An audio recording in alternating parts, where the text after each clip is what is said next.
What's up, everybody? It's real estate day, and I have an amazing realtor here in the studio. Kandace Loftis is one of our very experienced and hustler realtors, and we are getting to know her better today. Hello, Kandace. Hi, Roxanne. Thank you for having me. Nice to see you. How's it going? It's going well. It's going Okay, well. so tell us more about Candace and your real estate business.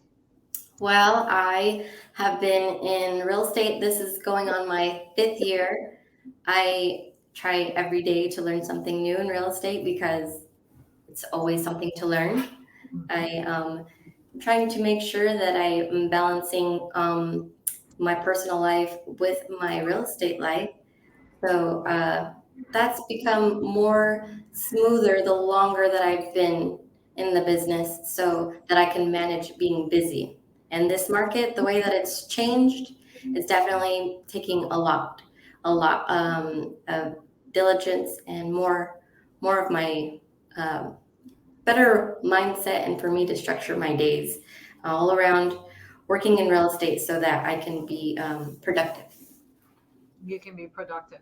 So, Mhm. so this market is teaching us a lot about how to work on the selling on the listing side and be more productive and more resilient in terms of selling the property. What have you learned in that process that you can share with the audience? I'm definitely learning that real estate, for one, is emotional. So this market slowing down has made our sellers a little anxious and they still want to make that money out of their home. Mhm. But the way that interest rates, they've managed to make buyers their purchasing power a little limited. So working on strategies and becoming creative is what's gonna help to bridge that gap in between being busy. So I think that our sellers are coming to terms with wow, that they need to be more reasonable with their expectations. Mhm, mhm.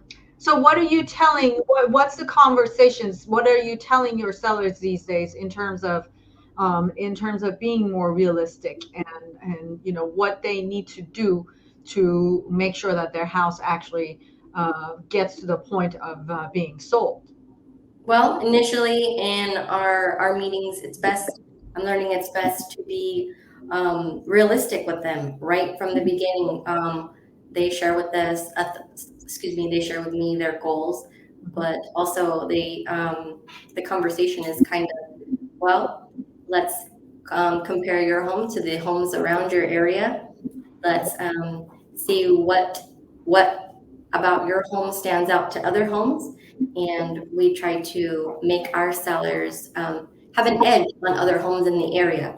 So more marketing, being better at how would I say um, what was I trying to say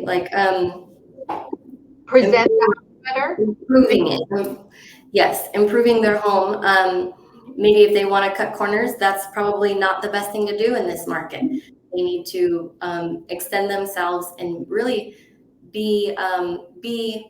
It's like a beauty contest. I'm trying to explain to them. They need to be realistic with what's going on and also put their best foot forward with the presentation of their home.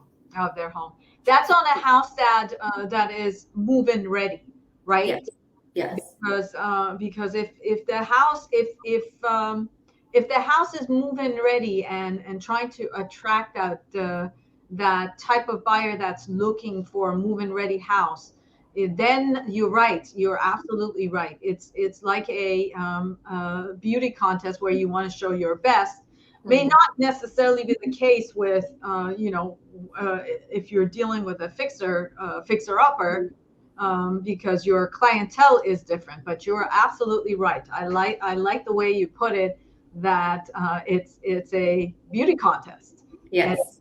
absolutely, that is the case. What about pricing? What are you suggesting, and how are you counseling your sellers in terms of pricing their properties? Well, I try to tell them that we want to be attractive right from the beginning. We don't want to make buyers unattracted to us, and by that I mean we don't want to price it right at a max um, you know dollar, or because the fact of that is it's just going to deter buyers that are in that pool or that may have be interested in that price bracket. So, um, is it, give me a little more Roxanne. I'm sorry. Value. So market value Yeah. is an important it's an important place to start when you're pricing the property, to Yes. make sure that the property is priced at market value and not above that, because Yes. overpricing in this market is detrimental to the sale, Yes. right? Yeah, Hmm. I totally agree. That is not where you want to not where you want to go. So let's switch gears and let's talk about you and who you are. So what made you choose real estate? Okay. What made me choose real estate is simple. I wanted more out of my life.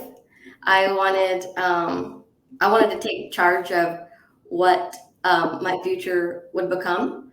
So I wasn't finding happiness in my career choices, and I was struggling, but I knew that I wanted to do well, and I wanted to be able to find a passion, and be passionate about this job. And so initially, when you start out, it's kind of hard to find a passion in real estate, but it becomes a passion in helping people Mhm, and finding ways to help them, occur their own wealth.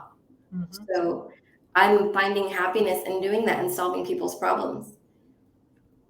And you're right, because a lot of this business is about it's about solving problems, and then you really you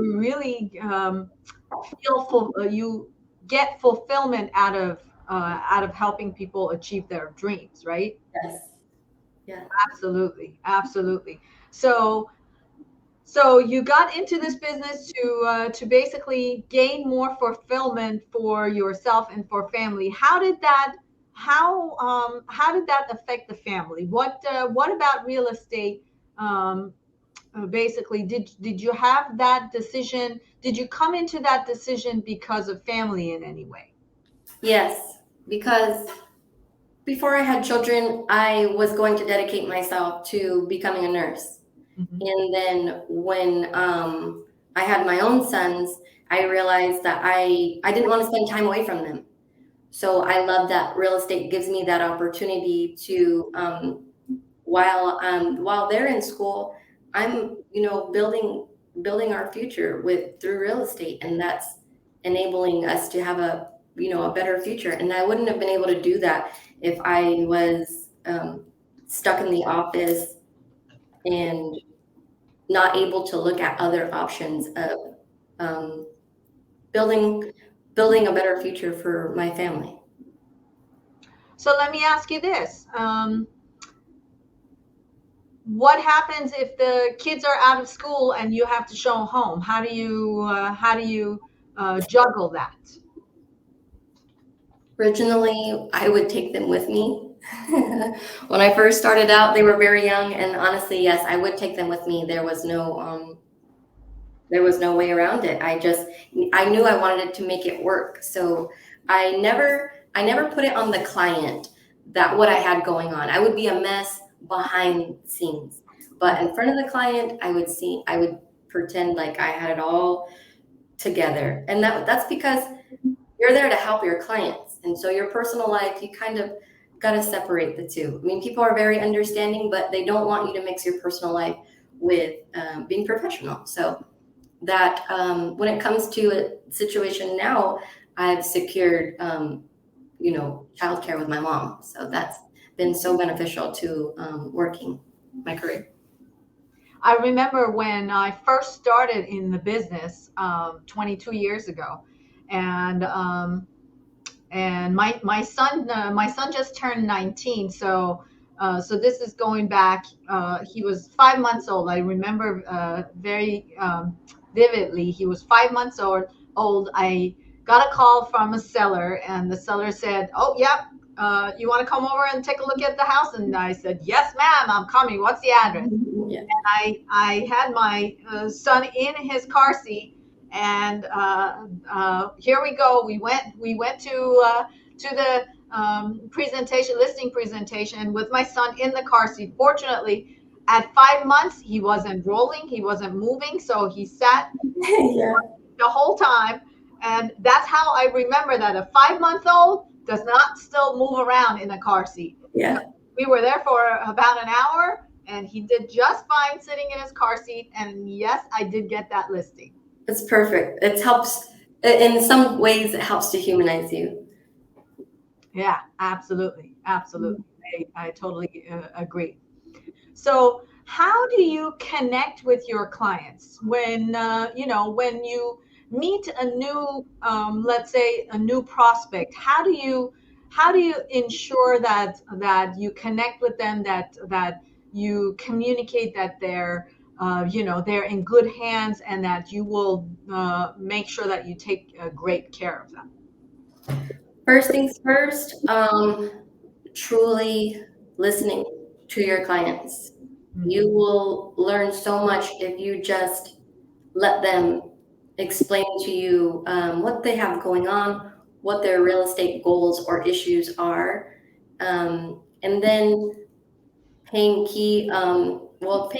attention to the key points of their whatever is whatever their pain is or whatever their goal is. And when you can circle that back on how you, or when I circle back on how I can help them with that goal or that issue, I do feel like that builds trust because I'm listening to what that issue is Mhm. or that goal. I feel that you are very caring, and you're always available to go above and beyond, one step further than what is necessary to help people get there. And I feel like that's what sets you apart with other people. You're always willing to go that extra mile to make sure that the client is satisfied. And you're a hustler, man. You're a Oh, hustler. thank you. Thank you. It's what it takes to be in this business. I want to be helpful and I want to get better. So just keep my head down and grind as best as I can. Grind it as much as you can. Mhm. Well, thank you so much for joining us and for giving us a glimpse into who Candace is. Any final thoughts that you want to add so that our audience can get to know you more? I just want to let everyone know that is listening that if you plan on, um, buying or selling in the future, I'm working my best to be available to you. And if you'd like to work with me, I would love to work with you. And my information is there if you're available. Excellent. Well, audience, if you are there and you are listening to us, thank you very much. If you liked our show, please give us a thumbs up. And if you have any comments, please let us know. We love to hear from you and love to be able to help you. Here's my phone number and my email address if you are trying to get a hold of me, and my Instagram account handle. And other than that, have a great day. Thank you, Roxanne.